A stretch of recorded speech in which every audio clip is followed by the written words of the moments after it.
Hey guys, today I'm going to tell you how to make a carousel photo reel on Instagram. If you're using Instagram and you want to make a carousel photo reel, so let's see how can you do that. You have to simply open up your Instagram app and here just tap on this plus icon in the center bottom corner. Select this and here you just have to select the reel.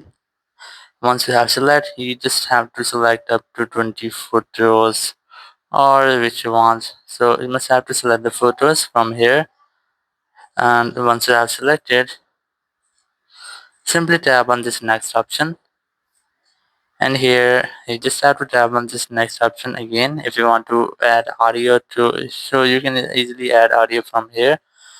So simply select the next option, and here you can easily edit your video, or once you have added, just tap on this next option and then tap on next option again, then tap on share reel.